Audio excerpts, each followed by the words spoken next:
കേരളത്തിലെ സിവിൽ സർവീസിനും ഭരണക്രമത്തിനും ദിശാബോധം നൽകിയ ആൾ എന്ന നിലയിലാണ് ഡി ബാബു പോളിനെ ചരിത്രത്തിൽ രേഖപ്പെടുത്തുക. അഡീഷണൽ ചീഫ് സെക്രട്ടറിയായി 2000 വിരമിച്ച ബാബു പോൾ പ്രധാനപ്പെട്ട വകുപ്പുകളുടെയെല്ലാം ചുമതല വഹിച്ചു. സംസ്ഥാനത്തിന്റെ അഭിമാന പദ്ധതിയായ ഇടുക്കി ജലവൈദ്യുത പദ്ധതിയുടെ പ്രോജക്ട് ഓഫീസറും ആയിരുന്നു.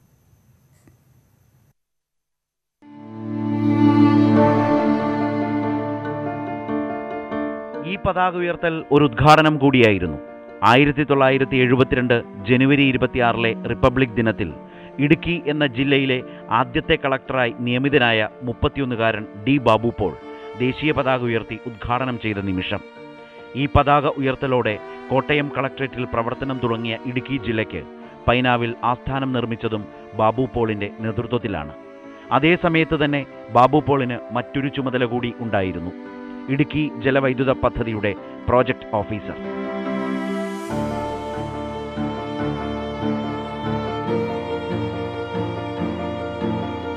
തിരുവനന്തപുരം എഞ്ചിനീയറിംഗ് കോളേജിൽ നിന്ന് നേടിയ സിവിൽ എഞ്ചിനീയറിംഗ് ബിരുദവുമായി സിവിൽ സർവീസിൽ എത്തിയ ബാബു പോളിനെ മുഖ്യമന്ത്രി അച്യുതമേനോൻ വിശ്വസിച്ചേൽപ്പിച്ചതായിരുന്നു ഇടുക്കി പദ്ധതി. കൊച്ചി തുറമുഖത്തിന്റെ മുഖഛായ മാറ്റിയ പദ്ധതികളുടെ അമരക്കാരനും മറ്റാരുമായിരുന്നില്ല.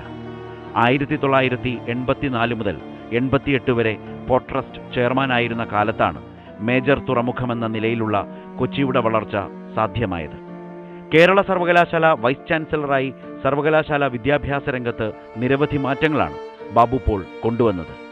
പെരുമ്പാവൂരിനടുത്ത് കുറുപ്പംപടിയിൽ MGM സ്കൂളിന്റെ ഹെഡ് മാസ്റ്ററായിരുന്ന പൗലോസ് ചെറുതോട്ടം കോർ എപ്പിസ്കോപ്പയുടെ മകന് എക്കാലത്തും പഠനത്തിൽ മുൻനിരയിലായിരുന്നു. SSLCക്ക് 3ാം rank, engineering 1ാം rank, MA 1ാം rank, 1964 civil service പരീക്ഷയിൽ 7ാം റാങ്ക്.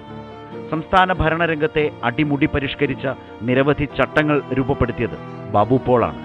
വിട വാങ്ങുമ്പോഴും സംസ്ഥാനത്തിന്റെ മറ്റൊരു വമ്പൻ പദ്ധതിയുടെ അമരത്തുണ്ടായിരുന്നു: കിഫ്ബിയുടെ ഡയറക്ടർ പദവിയിൽ. News desk, news 18.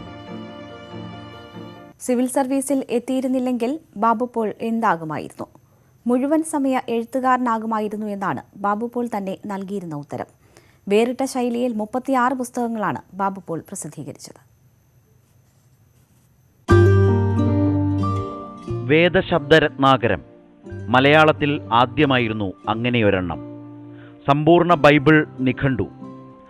ബൈബിളിലെ ഓരോ വാക്കും വാചകവും മനപാഠമായിരുന്ന ബാബു പോളിന്റെ ഇഷ്ടവാചകം ബൈബിളിൽ നിന്നായിരുന്നില്ല, രാമായണത്തിൽ നിന്നായിരുന്നു. കയ്യിൽ കിട്ടുന്ന ഓരോ നോട്ടുബുക്കിലും ഡയറിയിലും ആദ്യത്തെ പേജിൽ ബാബു പോൾ എഴുതി: എൻ മകനാശു നടക്കുന്ന നേരവും കൽമഷം തീർന്നിരുന്നിടുന്ന നേരവും തന്മതി കെട്ടുറങ്ങിയിടുന്ന നേരവും സമ്മോദമാർന്നു രക്ഷിക്ക. മകനെ എല്ലാ ഘട്ടത്തിലും നന്നായി പരിരക്ഷിക്കണം എന്ന അമ്മ മേരി പോൾ ചൊല്ലിയിരുന്ന പ്രാർത്ഥന മാത്രമല്ല ഇന്ത്യൻ ഇതിഹാസങ്ങളിൽ നിന്ന് ബാബു പോൾ എഴുതിയെടുത്തത്. ഇടുക്കി കളക്ടർ ആയിരിക്കുമ്പോഴുള്ള അനുഭവങ്ങൾക്കിട്ട പേര് ഉത്തരസ്യാം ദിശി. നിയമസഭയിലെ ഫലിതങ്ങളടങ്ങിയ പുസ്തകം രേഖായനം. അനുഭവക്കുറിപ്പുകൾ സംഭവാമി യുഗേ യുഗേ. സംസ്ഥാനത്തെ മുഖ്യമന്ത്രിമാരെ വിലയിരുത്തുന്ന പുസ്തകം പട്ടം മുതൽ ഉമ്മൻചാണ്ടി വരെ. മൈക്കിന് മുന്നിലെത്തിയാൽ വാക്കുകളുടെ കുത്തൊഴുക്ക്. ഞാൻ ഈ ചടങ്ങുകൾക്കൊക്കെ പോകുന്നതിൻ്റെ ഒരു കാരണം,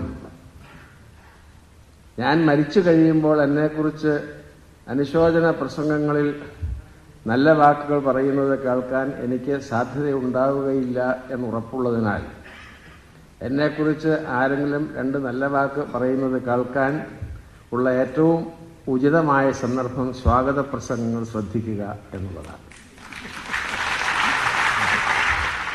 കഥ ഇതുവരെയാണ്. ആത്മകഥാസമാനമായ അനുഭവക്കുറിപ്പുകളടങ്ങിയ പുസ്തകത്തിനിട്ട പേര്. ഒരു മനുഷ്യായുസ് മുഴുവൻ വായിച്ചു പഠിക്കാനുള്ളത്ര പുസ്തകങ്ങൾ എഴുതിയാണ് ആ കഥ ഇവിടെ അവസാനിക്കുന്നത്. News desk, news 18.